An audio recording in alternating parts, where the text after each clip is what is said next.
Greetings and welcome to Second Breakfast, the second most important meal of the day. I'm Sean. And I'm Jason. Sean, what are we having for second breakfast today? Well, today, for Second Breakfast, we are having the third episode. I almost said the second episode, the third episode of Amazon Prime's original series, The Lord of the Rings, The Rings of Power. This episode was titled Adar, directed by Wayne Chi Yip, written by Jason Cahill and Justin Doble. The last two episodes are both directed by J.A. Bayona. The first episode was written by the showrunners J.D. Payne and Patrick McKay, and then Jennifer Hutchison wrote the second episode. But yeah, overall thoughts really quick, Jason. What did you think of the episode? Dude, I loved it. It was another banger. Yeah. I have a couple things that I didn't like more than like previous episodes. But I still think it was a really, really good episode. Way more good than bad for sure. Yeah, it just makes me very excited. Every time they like show you some more things, like for example, we see Numenor in this, then there's like more that you want to know, right? Like they hint at like a previous king, they hint at, Anarion, like they like hint at so much stuff throughout the show that you're just like, oh, I want more, dude. And when they were saying before the show came out, they were like, we have 22 main cast members. I was like, sure, but like you're gonna have like 3 storylines, right? Mm-hmm. Fucking no. Like, yeah. I feel like there are so many characters that are like important and have storylines that are happening. Right. Like, and we don't even get some of them this episode. We don't get Bronwyn at all. We don't get any Elrond this episode. No. Two It's characters crazy. that were big parts of the last 2 episodes. But we get introduced to a whole new cast of characters in Numenor that I kind of want to start there with the Numenor stuff. But before that, I do want to say that I really enjoyed the episode. I think it's continuing to capture that feeling of reading an epic fantasy book where I'm like enjoying the POV that I'm getting, but I'm also like, there's a bunch more POVs that I want, right? Like I want to see what's going on with Elrond and Doran. So that's cool. I don't know that it still continues to have every single plot line that it switches to still grab my attention each time. Yeah. I'm actually like, oh yeah, okay. I want to see more of them, you know? Right. And even when I'm watching them, I'm like, all right, I'm loving this, but I don't want to cut away, but I also want to cut away, you know? Yeah, like, sometimes, yeah. And it's never like I don't like what I'm watching. It's like I'm watching the show and I'm like squiggling my mouse to be like, all right, how much longer do we have? And I'm like, oh, we should cut to Elrond for a second because we haven't seen him yet. And like, yeah, it's that kind of thing where you're looking at the clock and you're like, oh, I really like this, but I haven't seen this other character yet, and I want to see him this week. And sometimes you don't see him. That's just how it works. Right. I think that's normal. Everybody has like their favorite part, Like Yeah. I really wanted to see more of Elrond, but not specifically because of Elrond, but specifically because of Durin, because I love Durin. Yeah. I love Durin. I love Disa. I'm really excited to see more of them. I really liked Numenor, dude. Numenor was awesome. So cool. I really thought that at the end of the last episode that they were showing that it was a Pharazôn.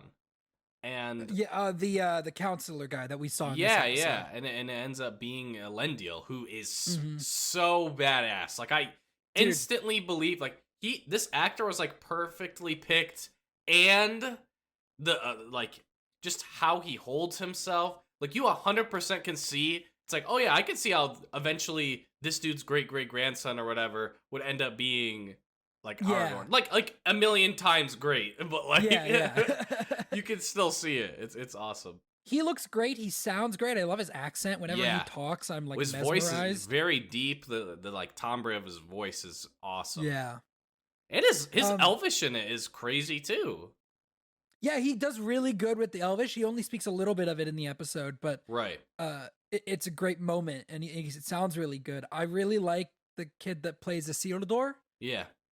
I think he looks good in the part. We'll see as he kind of grows up, and we'll see where that plot line goes. I have thoughts, obviously, based on this episode.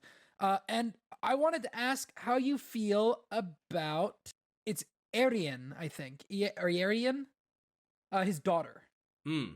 Because she is not canon. No, she's not canon. It's normally just Isildur and Anarion. It's spelled Earien, so I think it's Earien or something. What'd you think of her? Because she's a new addition. I liked her. I thought she was fun. She was kind of lighthearted. Yeah, I like the character. I thought that the actress did a great job. I thought her writing was good. Mm-hmm. I don't really care about her, but like she doesn't do a whole lot. I don't think that's the point of her. Like, obviously, like the point of her character, we'll see later. Like what conflict arises or whatever because of her or something, right? Yeah. Or because of like how people respond to her or something, or if she's just supposed to, make them feel more like a family, right?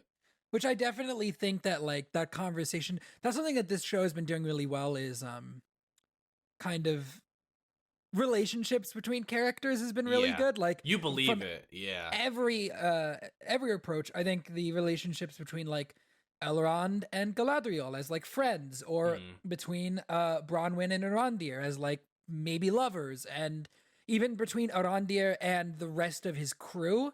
Yeah. Like, even though they don't get a lot, I think you can feel the like kinship between them. I would say I didn't really feel it as much in the first 2 episodes, but I believe it way more in this third one. Yeah, which we'll talk about that one. But just, I think they nailed the family dynamic right here, which they previously nailed the family dynamic with Dorin and Disa and their kids that were on screen for 2 seconds. But I just the scene of them all sitting at dinner and he's like, I'm gonna defer. And so I kind of wanted to ask you a little bit more about this. I don't know how much you can get into without spoiling stuff, but there's this scene with Isildur where he is sailing and he hears this like voice calling to him from the western coast of the island, and it's implied that that's the reason he wants to defer, and that his brother also did something for the same reason, like that also had to do with the western coast of the island, because Elendil said that there's nothing for them there. So I didn't know if you knew more about what's going on there, because I was very drawn to that. I don't think it's like a canon story. Okay, so this is something that like you don't. As far as I know, it's not like it's something that they wrote for the characters. Yeah. As far as I know, I'm very interested to see what that is.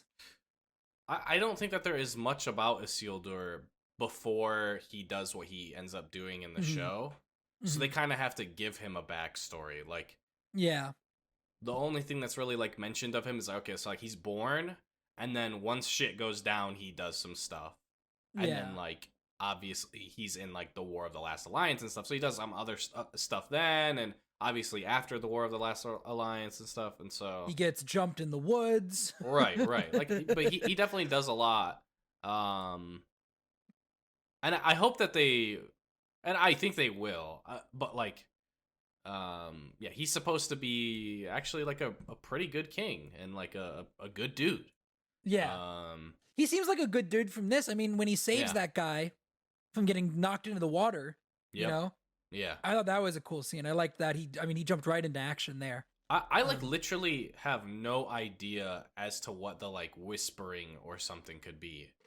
Well, it kind of reminded me of in Return of the King when Aragorn is hearing the whispering coming from the cave where like all the ghosts are. That's kind of what it reminded me of. And I'm not trying to say it's the same thing, but like the only other 2 things that it reminded me of is like how Sauron would like do some stuff like to Aragorn, like at the Black Gate or whatever, where you just keep hearing him say Elisar. Yeah. And then the only other thing is when Galadriel was doing it in the Fellowship. Oh yeah, when like they heard her in their minds. Yeah.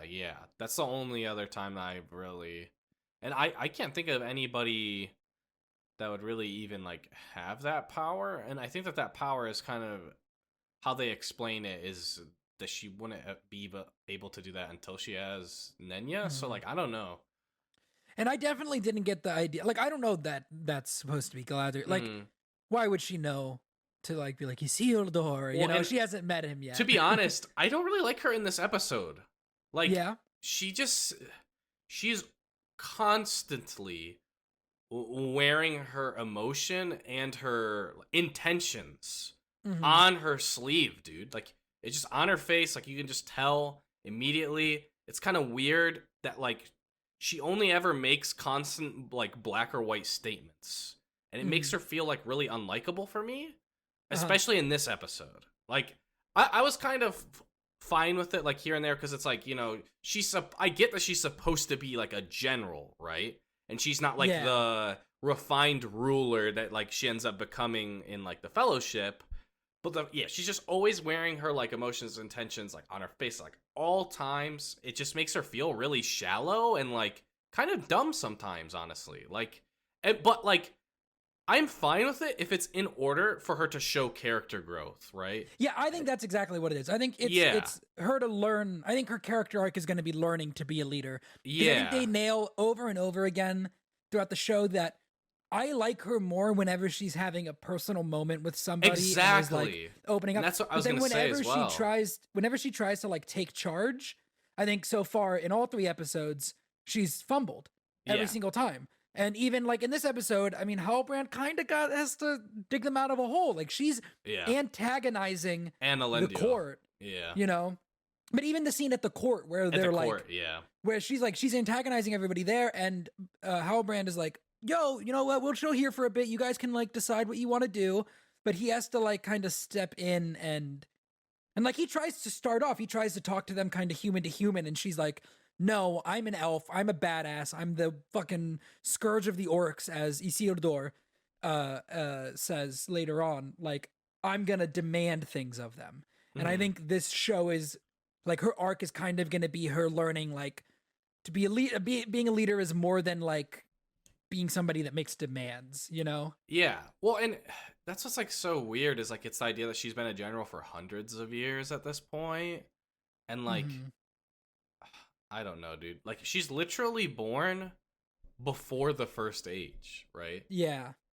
And I think the idea is that she didn't necessarily participate in the first age stuff, but then when her brother came back dead, then she's like, okay, now I'm going to kill everybody, type, Yeah. Which right? I think what it is that she was like a wartime general for a while, and she's good at that, but being a wartime leader is different than being a leader during peacetime. I don't even Like, think so with that, because it's like by the time she's supposed to be a rule or a general or whatever, nothing's happening. Like she has the title of general, but she's running around in Middle Earth where there's like not I anything yet. definitely I definitely got the vibe in this episode that she did some shit. Cuz I mean, Isildur knows her as like I am the fucking like she is the scourge of the orcs, you Mhm. know? Like and there's also the idea of like her being around with Elros. I think she's supposed to be there with Elrond and Elros. I think she's supposed to be in that painting. Um because it kind of pans over to Elrond, and I think there's a woman standing behind him that I think is supposed to be her. Mm. But like, I definitely got the vibe in this episode that she saw some shit during the war, and also she says that to Elrond in episode 1. He's Yeah, like, "I've yeah. seen my fair share of stuff," and she's like, "You have not seen what I've seen." So I definitely think that, like, sure, this might not be lore accurate, but I think they're Yeah. going to portray it that she was in the shit during the war, and she was a wartime leader, and there's a difference between like being a I general think in a war where it's like, go here, do this, fight with me. And when it's like at peacetime and you have to be kind of diplomatic with people, you know? well, I think the problem for me then, like, because, like, for one, we haven't seen it, right? But I get that, Mm, like, they don't have the rights to yeah. that. But even in the one scene that they do show where she's stacking the helmets, she's, like, in, She's like, a not really, dress. You know what I mean? well, she's Like, not part of the war at that point, I don't think. right. Because her brother is, like, it's after her brother dies that she's like, okay, I'll take up his vow and I go guess, fight. yeah, technically, there is, like, a amount of time where he doesn't die, like, and then all the actions of the first aid, like the Well, yeah, sinking of I know it's Balerion, like, there yeah. is a gap, so she could have seen something during then if that's the idea. But yeah, Hmm. but anyway, like I'm totally fine with her just feeling like a very shallow, a Yeah. very young character, like immature, not very wise, just like very like blinded by anger and revenge, like just immediately is like contempt in like this like kind of like court like setting or whatever. Yeah. Yeah. it was a little bit weird, like having that combined. But I'm hoping that it's in order to show later that like she does mature into this wise leader, like ruler that she ends up being, and like a major force in keeping Sauron in check. So yeah, I definitely think that's what's gonna happen. Because like again, we see even in the first episode, like she doesn't seem to really get along with leadership there either, with Gil-galad or with Elrond even being like, all right, Elrond's like, hey, welcome back, and she's like, I want to go see the king right now, and he's like, fucking chill out for 5 seconds, like Also, that painting you mentioned earlier, there's a painting of Elros and Elrond, and that really to me just like invokes the scene in the Fellowship of the Ring, where Boromir is looking at the painting of Isildur, and it's like the moment where he cuts the ring off of the hand. It just really felt like that, and it made it really feel very connected. Like, wow, like these are all the same people, these are all the same things, and I think that was a really cool moment that they threw in there, where it's like, yeah, of course they would have like a painting of Elros and his brother, in a place where that he made, he's got to have the pictures on the shelf, and he's the king, like the high king of men, after having been blessed by the Valar. Like, times can never be better, you know what I mean? Of course he's gonna have this super dope painting. I wonder how long it's been since Elros in this timeline. I don't know. It's very unclear, which I think, like, we kind of talked about this off the podcast, they're being very vague about dates and about time passing, which I think is smart, because I think as soon as you throw a date on screen, people are like, well, actually, you like write yourself in a corner. Yeah, it's like you're inviting the nerds to be like, that's not right, So I get it, but at the same time, it does kind of create a little bit of confusion in like, okay, so like so speaking of new characters, like we're introduced to Miriel. Is that the Queen Regent? Yep. Who it seems has taken the throne from her father, who was kicked out because he was an elf supporter. He's like Tarmiriel is her like full name. Okay, and so she's supposed to be like the daughter of the last king, and they kicked him off of the throne. He's still alive in the tower, as we see, but we don't actually see. We don't see him, but she goes up to talk to him during the episode, and there's some stuff going on with her that I don't really. I think that you kind of cracked this thing wide open. And I don't want to talk about it until the end of the episode. So at the end of the episode, once we're done talking about everything, Jason and I are going to talk about how we're pretty sure we've got this whole thing cracked open. But we're going to do it at the end so that anybody that doesn't want potentially to get spoiled on what's happening, can like leave first. But we want to talk about that. Yeah. But I don't want to talk about Miriel because I don't know. I'm interested in her, but I also don't really know if she's like good, if she's bad. Like, there's the scene where she gives, or she like is like, all right, Elendil, well, you have to do something for me, and then they give him a new sword, and then he has a kind of vague line to Galadriel later where he's like, yeah, she tasked me with making sure you don't cause any more disturbances. Which is like a very vague thing to say to somebody about like when you're given a brand new sword and you're like, well, you're gonna have to do a task for me. Like, I think you gotta use the sword. Yeah, like that's kind of the connection, which it doesn't seem like he has any interest in doing. But I don't know. And then when she talks to her father, she says like the day that we feared would come is here. The elf has arrived or whatever. So I really don't know what to think, to be honest with her, especially since they were like, the old king loved elves and was like an elf supporter, but then she's saying that the day they feared was here and that the elf is here. Like, I really don't know what to think with her. It's a massive mystery to me, I think.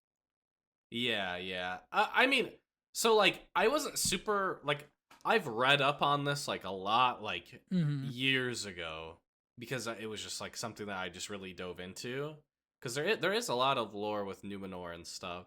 And so, yeah, immediately, like, having watched the first episode, because I don't like to research before having seen like an episode or whatever. Yeah. Like, I might research after seeing an episode or something, right? But yeah, I also want to say I've seen the episode twice. I don't know how many times I've only seen it twice as well. Immediately, I felt like it was kind of smoke and mirrors, honestly. Mm-hmm. The idea that Muriel hates elves, because for one, they literally already have shown us and told us that her father was usurped because he was a friend to elves, which is canon. I was thinking like it'd be kind of weird if she hated them, you know, like her father's really chill with them, but she's like she hates them, but then she doesn't like kill her father. She just puts him in a tower. Like the whole situation with her, I felt was sus. I mean, that's like a real life thing, right? Like, yeah. I feel like you just cut the head off. You just be like, nope. There's been times where people have been like taken from the throne and just pretty much like not even necessarily like locked up, like, you know, you're kind of in a prison, but it's a really nice prison, right? Like you're in like a castle still, you know, like like that is real. But yeah, I mean, without spoiling stuff, yeah, it is canon that, you know, her father was somebody that was like a friend to elves, that like he's like stated as being like an admirer of elves, because like over time men just stop liking elves, right? Mm-hmm. And his father like hated elves, and his mother was like, no, like elves are good. Your father's like it's like a typical that typical don't listen trope. to your dad. Yeah. Like yeah. And so he tried to do a lot of things to like basically mend a lot of the like sins of man and stuff, and then I think canon wise normally he just gets killed. I don't think he normally gets just like locked up. And she becomes like queen as like a child. I think that it's smoke and mirrors, that really she does support elves, because obviously she'd be raised by her father. Yeah. But there would also be at the same time, people, as if she did become queen as a child, like in the canon, there would be people who would be like, you know, constantly like a social pressure to hate elves, right?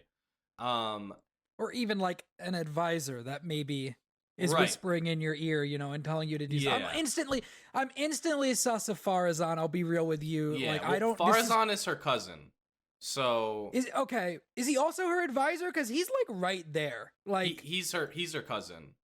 But he has no official role as like, because he makes more like, decisions than she does. I mean, being her cousin, yeah, like he is royalty, right? Yeah, like, by blood.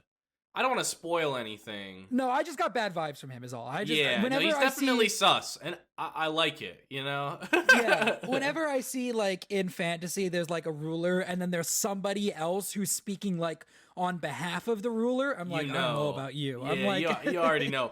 I love how Farazan looks, dude. He looks great. So perfect. Literally, how I've seen him drawn a million times is like just how he looked, right?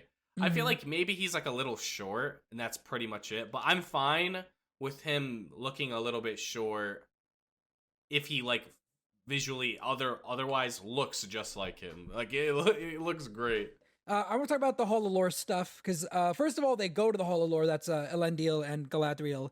And great sequence of the horseback riding. It's just gorgeous. And I mean, Numenor overall is gorgeous. I think it has to be like one of the prettiest human-made cities in fantasy.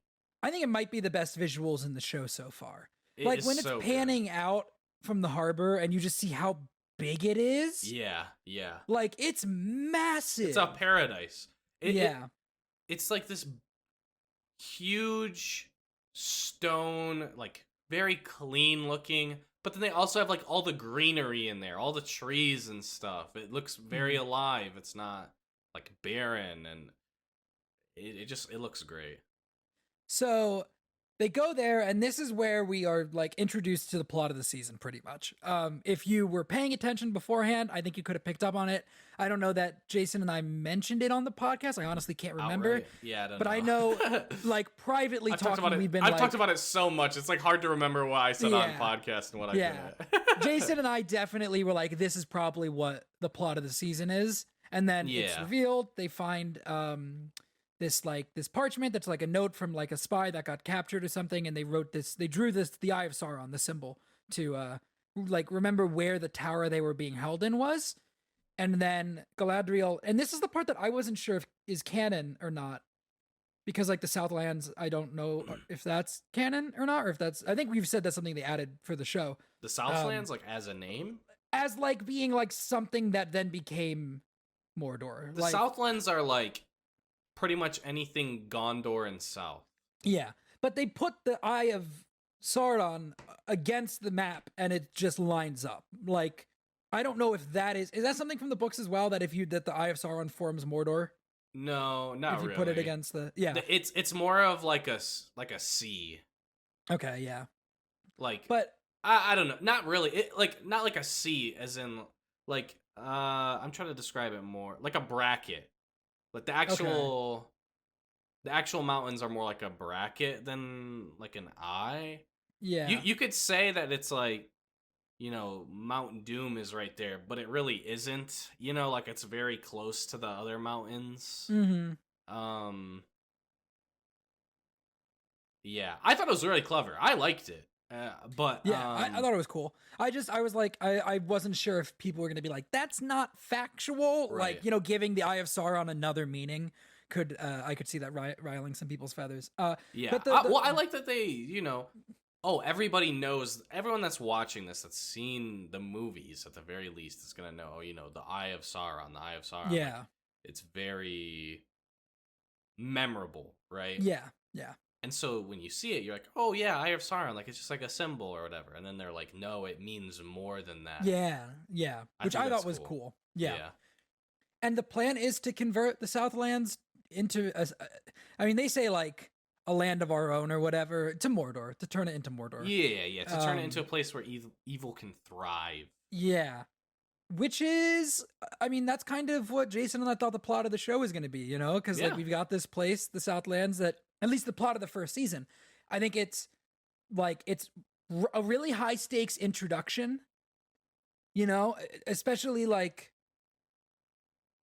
I think everybody kind of assumed that the first season was going to be not that big, because it was like, we have to build up to the really big stuff. So I think introducing a big event to kick off the show, I think that there's a pretty good chance. And like, this is, you know, theories supported by some of the posters. It kind of looks like there are some posters where like the characters are covered in ash. Yep. So kind of the theory would be that we're going to see a battle where Mount Doom maybe erupts or something, or what, like, you know, we'll see a battle at the end where it becomes Mordor, which I think would be a really good way to, if you think about the full scale of the show, start the show with a season finale where, you know, in Mordor, and then end the show with the last alliance of men and elves, where again, we're in Mordor having a big fight. I think that's just, you know, thematically that works. Where I think it starts, it ends. Yeah. Where it starts, it ends. It gives, like I said, a good conflict for the first season. That's pretty high stakes, and we'll be able to have like a pretty cool battle, I'm sure.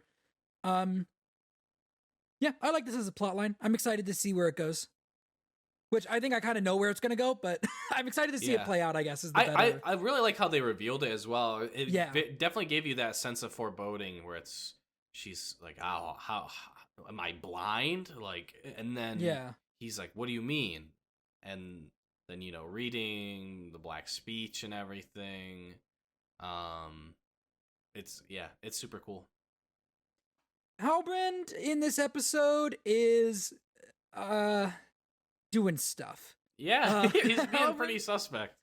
Halbrand looks at some forges, and you went, I felt some menacing vibrations when he stared at the forge for a second while they're just kind of walking through town. Because Sauron is like a smith, right? And there's been some theories here and there. I've been personally staying off of the internet for things Rings of Power. And it's very it's been tearing me apart because for one, I've been loving the show, and when I love things, I want to like consume everything about it. But on the other hand, there's been like an overwhelming amount of negativity for the show.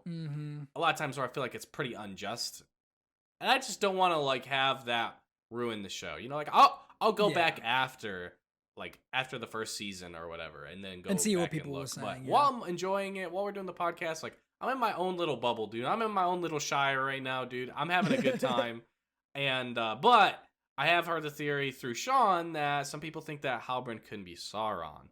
And when I saw, I didn't believe it. I was like, I could see him turning into like a Nazgul or something down the line or something, right? Because he's supposed to be this great king of man or something, or like a descendant or something. And that's what the Nazgul are normally described as, right? And so when I see him looking at the Forge and saying he can do great things on the Forge and stuff, I was a bit suspect of him, but then over time, I don't think he is. I think he actually is what the show describes him to be, that he is an heir to the Southlands, right? Yeah, not necessarily which is what like as like a reveals. king per se, but like one of his ancestors united all the tribes of the Southlands. Right. And then he's like as a leader. He's like that ancestor then pledged to Morgoth. And he's like, so I've been big on the Halbrand is the Witch King theory for the first 2 episodes. I was like, yeah, that's a cool idea. I like it. I like it as well. That he ends up being it. Not that he currently is. No. To make that clear, to make that clear. Not right now, but he will be. I kind of don't know if I was wondering, so I was talking to Jason about this, and like, a reckless speculation, I would call this. You're right. Halbrand definitely, I don't really think he's a bad guy. He seems very hesitant to take any sort of power. Yeah. And he's like, and he doesn't seem to like the orcs. Like, I don't see him working for Sauron. No. But his son, here, that's part of my theory, is that Halbrand is the father of Theo. But Theo does seem interested in power by the way he's holding that broken sword. I feel like his dad's got to be important because they brought it up, and I think Halbrand makes pretty good sense, especially since good candidate. Yeah, Galadriel says that his line was like the ones that like pledged to Morgoth, and then in the last episode or the episode before, in the first episode, Bronwyn said that the city that she's from, or Arondir says that the city that Bronwyn is from is like are the people that did it. Oh, yeah, that is another thing that does connect that dot. Yeah. So if and that city had been burned down and Halbrand was running away. So if Halbrand is from that city, and he could be Theo's father, I'm wondering if Halbrand is going to unite the Southlands, or at least attempt to die, and then because we have to have some sort of time skip at some point because Isildur has to get older before the end of this. That would give Theo time to grow up as well, and maybe Theo could become like a Nazgul instead. I don't see Halbrand going dark. He seems. I don't know. I could it. see him going dark. If given the proper motivation. Yeah. And it really seems like he is the type of person that like he's like an all or nothing type of person. But he seems very smart. He seems very cunning. And the fact that they're constantly bashing us over the head with your people stood with Morgoth from like 4 different people saying that this area was known to have stood with Morgoth. I think he either A, just has to become evil, or B, use it as like a subverting your expectation for him to end up being good. But then I think if he ends up being good in the end, he will die. I 100%. I think Halbrand's dead. First of all, I think I don't think he's going to become a Nazgul. I do think he is the subverting the expectation of like he's going to be a hero instead of a villain, even though he should be a villain. But I think they've already set up that Theo like doesn't really like elves. He's like, what is their kind doing here? What are their kind doing here? He's got this obsession with power. I mean, Halbrand's thing with the Forge might be related to the broken blade that Theo finds. Right. If that's like his sword or something. or if it's related to him in some way. I mean, that could, that would draw parallels to the sword from Lord of the Rings that it gets reforged. That is the Sword of Kings or whatever for Aragorn. Narsil, but I can't. Yes. Well, the shards of Narsil. I can't remember what the name of the actual sword is. Yeah, but I don't know. I could see that sword being like a tool that was given by Morgoth to. I think it's part of the family lineage. I don't think that it's necessarily his. Right. Yeah, exactly. Yeah, I could see that. I don't know. The thing that is like weird to me. So, okay. Once we bust it open, I think that the sword does have to do with like when we do end up busting this open. But and remind me because I think I'll forget. But yeah, I think Halbrand is either gonna just become evil in some way, or because it seems like he's got demons, dude. We didn't talk about it. Yeah, so he beats the shit out of some people. Beats the hell out of 5 dudes, and all of them are his size or bigger. When he breaks the big dude's arm and the bone is moving under the skin. Yeah, that was horrific. As if he's trying to move it, but he can't. Like the ligaments are broken and they're just squirming under there. Like, oh my gosh. That scene was crazy. There was a lot of blood in it, too. He looks like Smeagol during that scene when he like shoots up. His face is all twisted and evil. Yeah. Like, I didn't really see that. I just kind of seen like he just like rage. Was there like rage? Was there actual like editing or no? No, I don't know. Okay. In my head, I think of the scene of Bilbo going fucking crazy. Right. That's because of the influence, and that is like. No, I don't think there's anything specific about it. It just reminds me of it. It spooked the shit out of me when I saw it. Like I got spooked when Bilbo did it, Well, and after the second watch, and he's like, "Please don't do this." It's very much I'm not trapped in here with you type. You're thing. trapped in here with me, yeah. Yeah. I think he knows that he has some demons and that he can kill these dudes, and that he doesn't want to. He's probably done some terrible things, Yeah. But yeah. I like the character. I think the actor is really good. I like that his character isn't just completely a mysterious character. Like he actually he's charismatic. He's funny. People that he meet, like he's not just this doom and gloom. I'm a mysterious guy because I'm mysterious.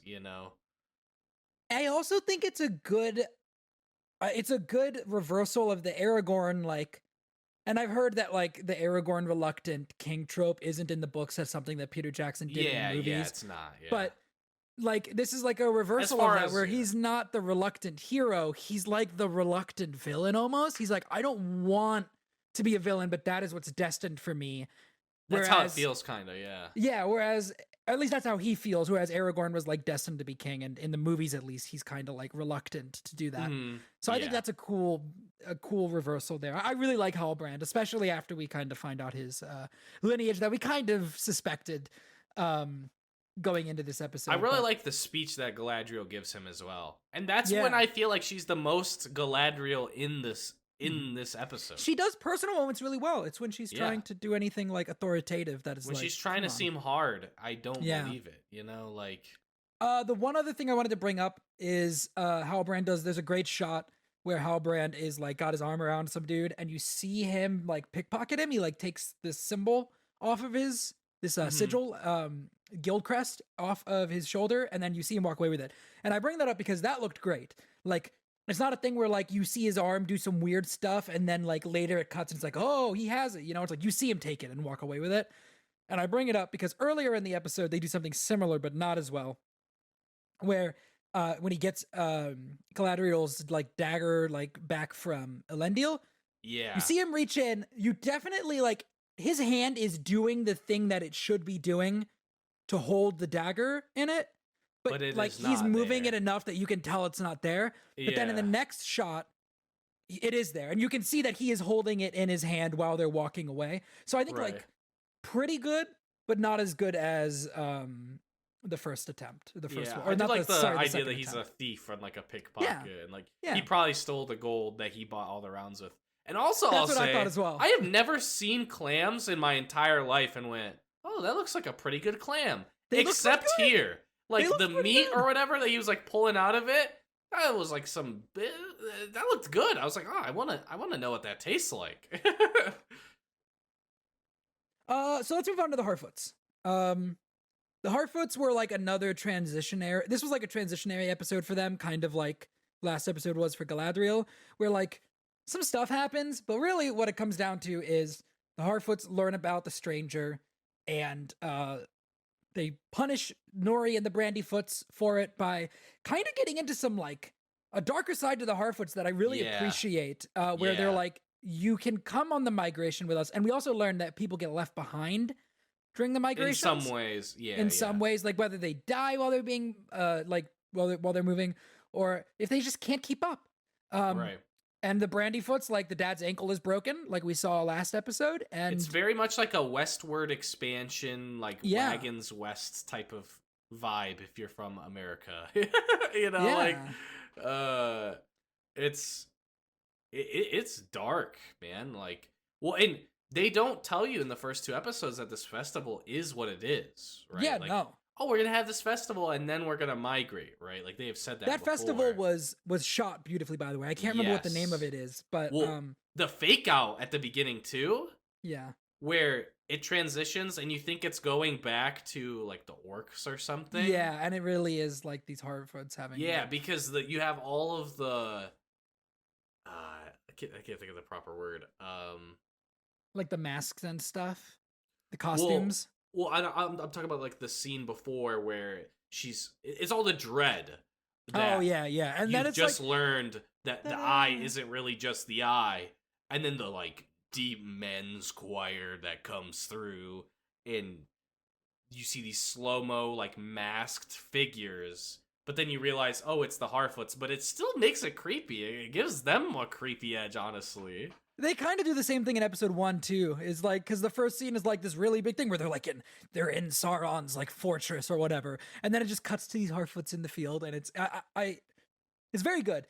Yeah, the darker side of the Harfoots is interesting. I've heard that it kind of echoes that there's a darker side to the Shire, that I don't think is super present in the movies, but I know that there's a lot from the Shire that's cut for the movies. Right, like the scouring and stuff. Yeah. But I thought that was an interesting, at least, comparison if it's true. Yeah, I do like that it humanizes the Harfoots too. Like they're not just in some fairy tale land; they are a part of the world, and the world in reality is pretty messed up, right? I really like that. You know, Sadok. You know, he does think about it logically, and they humanize him as well. Instead of just being like controlled by laws and by his people, he's actually is a true leader and saying, no, we're not going to kick them like from our caravan. But like she did break a massive rule, so they'll be at the back of the caravan. Which to me, it's like, it's kind of the same thing. If he's at the front of the caravan, are they ever getting there in general? You know what I mean? Like, I think the idea is if they're at the front, they like are forcing the others to help them a little bit. Yeah, you know, like by being so slow, like by pushing them onward. Whereas if you're at the back, and luckily that is circumvented in this episode because the stranger shows up and he's starting to speak a little bit of English or whatever the Harfoot speak. He said Nori, He said Nori, and at the end of the episode he says friend, speak friend and open.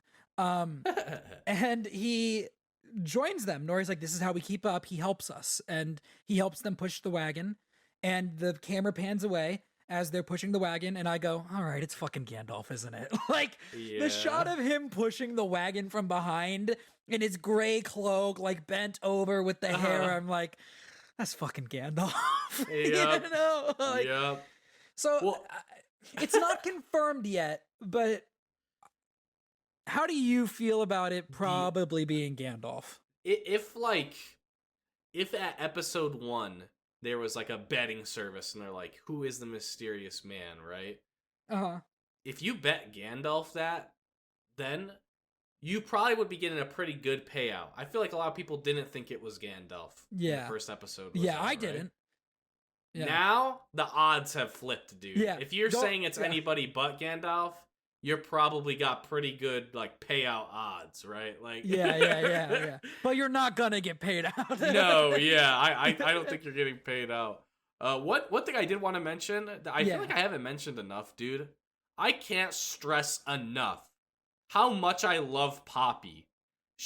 Poppy's great. I love her. So good. Everyone's always talking about Nori, dude. Poppy, underrated as hell. The writing, the delivery of her lines, like she's also a good background actor too. She's constantly not overacting, but like very much like, you know, having watched it a couple times, you know, I see, oh, she's actually reacting to what Nori is saying, what is happening with. She's looking at Nori when the stranger comes up.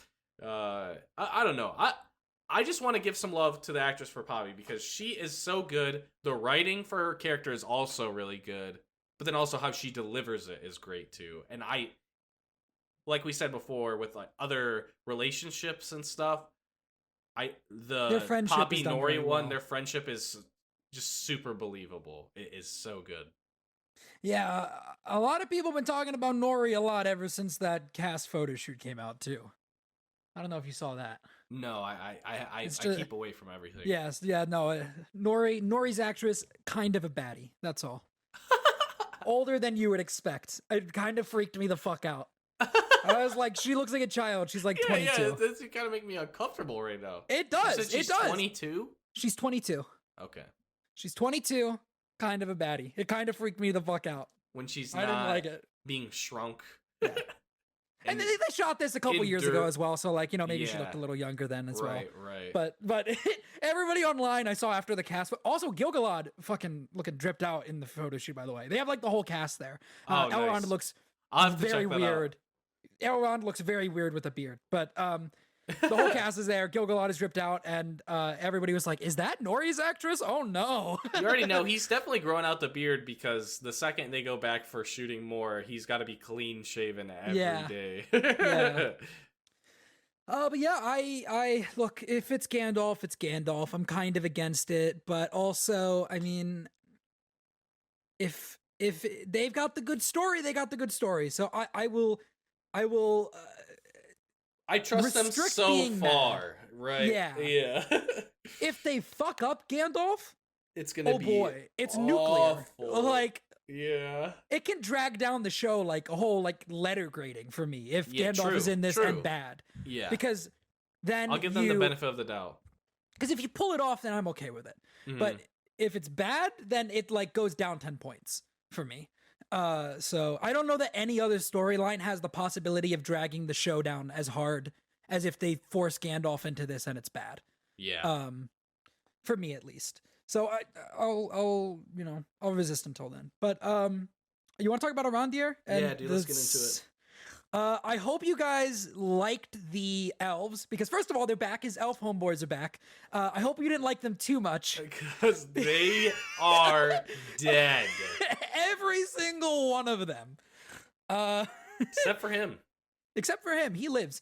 But yeah, he gets taken to like this prison labor camp where like he's. It's the opening scene, dude. It's scary. It's shot so well where like the camera's really close and like shaky and like disorienting. It's his POV a lot of times where his eyes are very blurry. All the orcs he's been look knocked great. Out. I mean, yeah. Yeah, the orcs. The fact that they're practical effect and they just look that good. They're just like dripping with personality. Like all the orcs, the actors inside them too. I love it, dude. The orcs are so cool. 11 out of 10, dude. I love the orcs. Yeah. When he's like, your crew has earned a water break or whatever. Yeah. He said you earned your... I think he says crew. Yeah, he said you earned your crew a water ration. And you're like, oh no. Yeah. And it drags out. Like he takes the water... and he sips it, and like he's exposing his neck when he's doing it, and you're like, "Oh no!" Yeah. And that's the boss man, and then gives it to Arondir, and he does it, and you're kind of like, they're not gonna kill Arondir. You're like, he's okay. Yeah, there's no tension when he's drinking. Yeah, but when they give it to his buddy, I was like, the tension was gone because Arondir had done it. Where I was like, okay, they're fine, and then his buddy starts to drink it, and just whoosh, gets killed. And here's where I'm going to criticize the episode a little bit. Yeah. Some of the violence, like, first of all, this section was very violent. Yes. this show has done violence very well. The breaking of Nori's The father's arm. ankle and the arm as well. Ankle, yeah. When his buddy gets his throat slit, it's they're trying to do blood, but not a lot. And I think the blood looks okay. And then later on, when the warg comes out, I thought that did not look good. I thought the warg looked good. I thought whenever he was biting into people, when he was interacting with something, yeah. The blood just looked fake to me. The wounds looked too shallow for what he was doing. It looked like they wanted to push the envelope, but not too far. Yeah, what I would assume is they either gave them or drew up, and because I don't know, it depends on whether or not it was like a time crunch thing as well. I don't know. Yeah, but I would assume they would give 3-4 different versions of the scene, right, and how gory it is, and then okay, I want you to animate this one and this one more, right, and then I want to see which one. Yeah.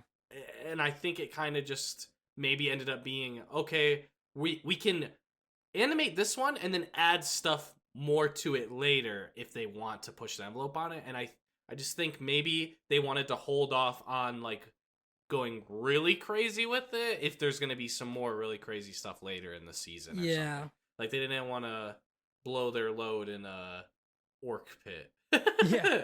But I wanted to shit on the warg CGI because the rest of this fight is incredible. True.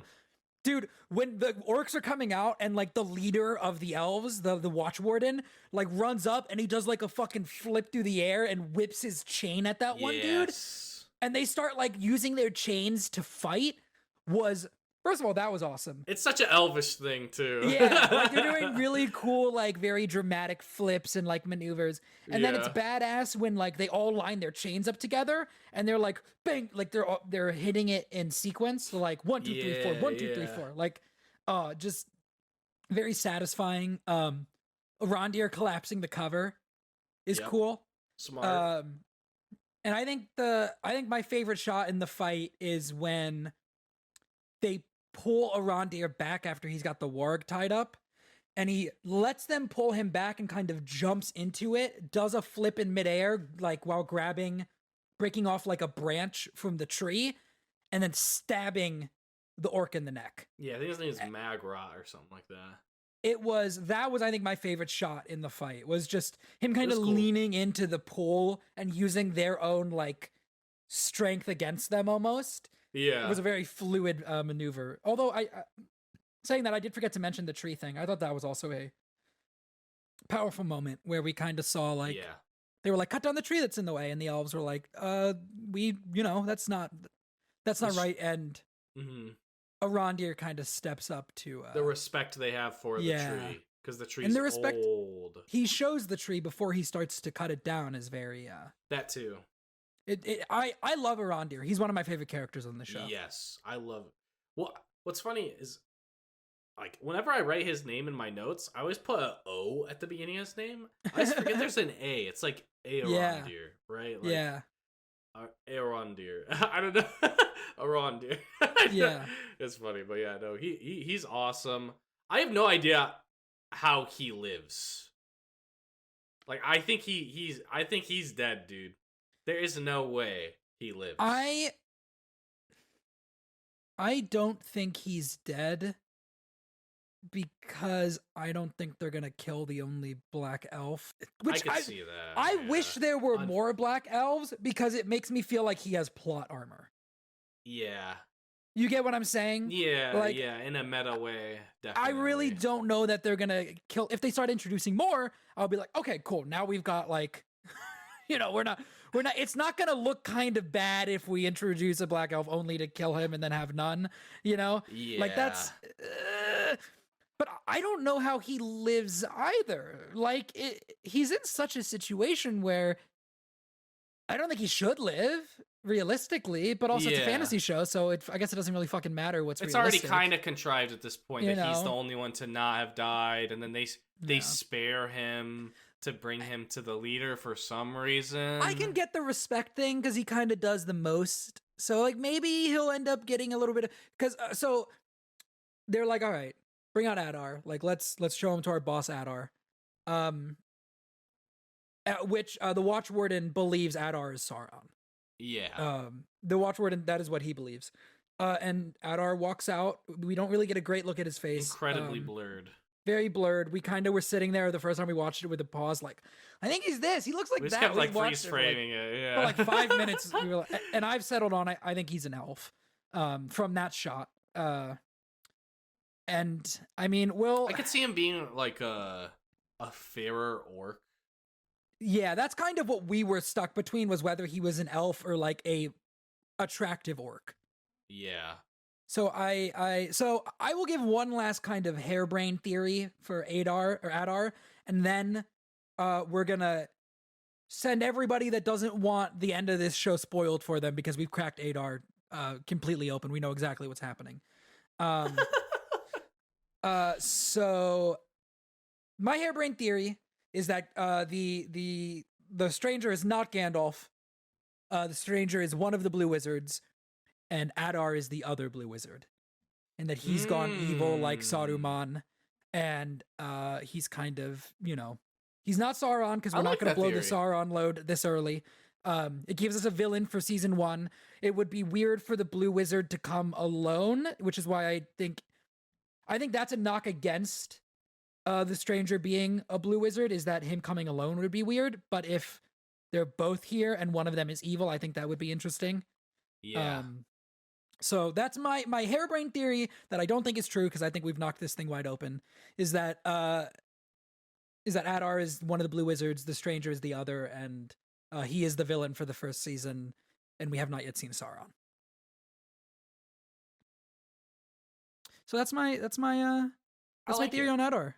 Yeah, I hope you guys like it too. If you guys do not want this whole thing blown open, go ahead and leave now. Come back. All right, come back. All right, I'm gonna give you 5, 4, 3, 2, 1. He's totally Sauron, right? Like, absolutely. Yeah. Like, absolutely, he's Sauron. I think so, yeah. Well, okay, like either. Okay, so I think he's Sauron because of his name, but it's kind of a meta thing.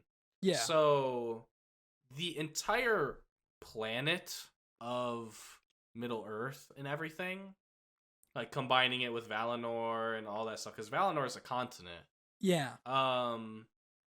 Which is like weird to think that like the heavenly realm or whatever is a continent, but it is in this at world. this point in the world, right?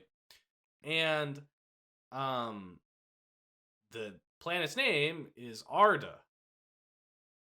So when you swap around the letters, you get Adar, and I feel like the only one like pompous enough to have their name be the name of the planet, it like switched around, would be Sauron.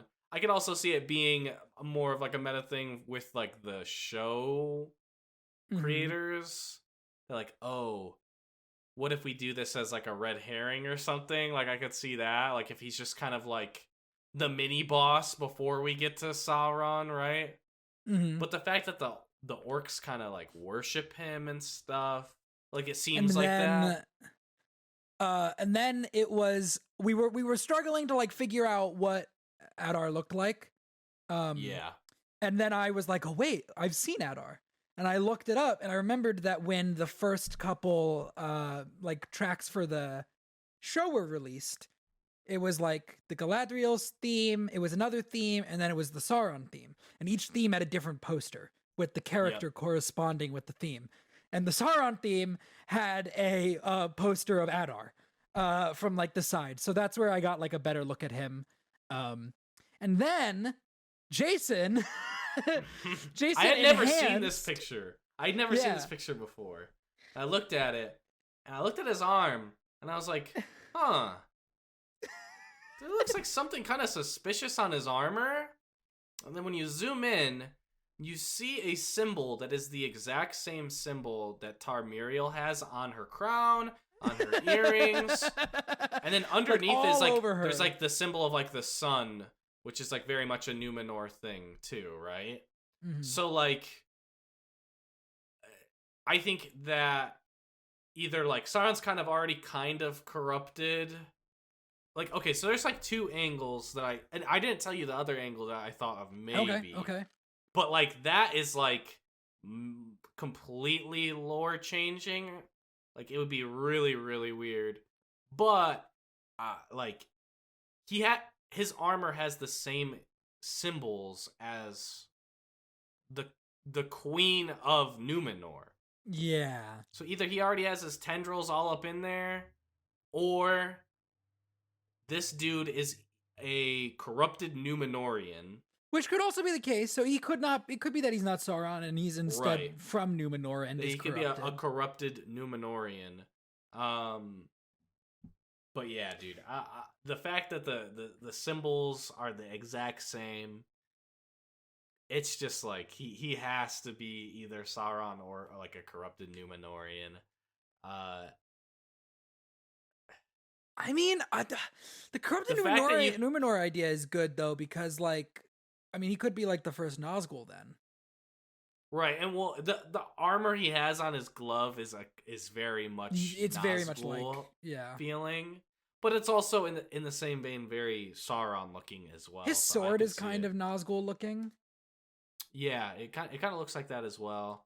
The other thing that I wanted to also mention that I want to make sure I didn't forget. Yes, so, the sword. The sword.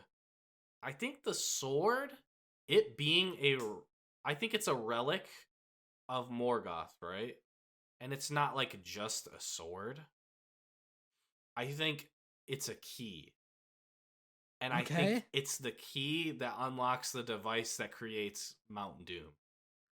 Because Mount Doom is a device created by Morgoth, right? Yeah. It's like a doomsday type deal. Okay. So like the fact that the mountain can explode, like it's just a mountain. The fact that the mountain can explode and then become a volcano is like a work of Morgoth, right? Yeah. And I think that the sword is going to be the key to start whatever. Like I think they'll make it very mechanical, but at the same time very dark magical, because and the fact that it's like, you know, as blood seeps out of Theo's hand into it, it starts to build. I think it's like, you know, you gotta do like a sacrifice to build the sword, and then you can like plug it in type thing, right? And especially if it has to be royalty, right? That would really. Dude, what if Theo has to kill Halbrand to activate Mount Doom? Well, like that's what I'm saying, right? Is like what if that's the sacrifice? If it has to be like royal blood or something, that would also lead to Theo being Halbrand's son. Yeah. And I could see that being a thing where he kills his dad to do this shit. Yeah. Or Halbrand ends up using it himself or something, you know? Like, who knows? But yeah, I think it's a little light patricide to, you know, in their fantasy series. Yeah. Well, and also the fact that they're looking for something, right? Like he says, oh, they're always looking for something whenever they go to new places or whatever. They're searching day and night for something. It's not like there's like a ring. It's not like there's not typically in the canon. Yeah, I think it is the sword that they're looking for. And I think that the sword is a key. Because at this point, it's like, what is stopping them from just unleashing Mount Doom? Right? Yeah, the sword and probably royal blood. And I think that I don't think a little bit of royal blood is enough. I think it needs to be a full sacrifice. Yeah, like I think either like Theo or Halbrand has to die. Yeah. And I think that would lead. I think Halbrand is going to end up being a tragic character. I don't think it's going to be through him turning evil, though. I don't think they're going to have him like kill his kid. I think it's going to be like his kid kills him to do this. I can see it either way. Yeah. Oh man. I can't wait for the end of this season, dude. You see the demons they both have. Like, yeah, that's true. It just took some what he thought were rats for Theo to snap. Whereas I absolutely could see Theo killing his dad. I feel especially if he knew he was his dad, right? Like, yeah, and he's like, you abandoned me, and yes. Yeah. And I have a place here among like maybe Adar like fucking corrupts him and is like, yeah, dude, just kill your dad. Look, I'm here. I'm your friend. When we haven't seen the scene where the like pub dude is saying, you know, Have you heard of him, lad? Have you heard the name Sauron? Yeah, I'm so excited for what's gonna happen. I really think this episode kind of busts the plot wide open, and you're like, okay, now I know what's up, and I can't wait to see. Like, we don't know how it's gonna end exactly, but we have some really good ideas about where it's going. Yeah, I think the second we see Adar in an episode, we'll have a lot of answered questions as far as what is going to happen with Arondir's side plot. So what are the odds on next episode not even having Arondir in it? Oh, 100%. I don't think he's in the next episode. It's all like Dordan and fucking Bronwyn and a little bit more Numenor and like a little bit more Harfoot. Like we don't even see. Exactly. I think it's like it's gonna be 30% is like Elrond's plot with Celebrimbor and Durin and all that. I think 30% is more like Theo and Bronwyn, and then I think maybe like 10-15% like split between Numenor, Galadriel, and then Nori and the Stranger. Yeah. Well, I'm excited. Yeah, I'm really excited. I thought this episode was really good, but minus not liking Galadriel a little bit, and then just some weirdness with some of the CGI with like it looks like the warg takes some big old chomps out of it. And then there's just like a little bit of blood. When the first person gets eaten, like the lady, that one looked really raw. Like you see like blood like drop back onto her or whatever, right? Like from the warg's mouth. That looked raw. But then when the second dude was getting bit and stuff, it definitely looked like he should have been doing way more damage. Like the cloth isn't even ripped type thing. Like I get like he could bite straight down and go through it, but like there still was not enough there. It was crazy. Yeah, I want to hear what you guys thought about this episode though. So we do have a Discord server. The link to join that is in the episode description. So join the Discord server and tell us what you thought in the Rings of Power discussion channel about this episode, and we might read some of it next week. Yeah, absolutely. Join the Discord. We'd love to hear what you guys think. Do you guys think the Stranger is Gandalf? Like, do you guys think it's confirmed at this point? Do you think it could be Sean's harebrained theory that one of the Blue Wizards was for good and one of the Blue Wizards is for evil? Which I do like the idea of that a lot, actually. Yeah, let us know. I just want to say again, dude, the orcs are so freaking cool in this, dude. I love the orcs. That's the only thing I'm sad about. Like, I don't think Arondir is going to be in the next episode, and that means probably not orcs, right? Maybe like one throwaway scene where it transitions and there's like they're scheming some stuff or whatever, right? Like they might hint at Adar, but I don't think you see his face. Like, I think they're waiting for that still. Especially if it is Sauron. Like, even though in the marketing you see him. Yeah. I think this is the only shot we've seen of him in the marketing. Yeah. Well, the one of him walking. Well, yeah. Anyways, thank you so much for watching, guys. You can join us in the Discord. You can subscribe to us on YouTube at Super SpikeGhetti Bros.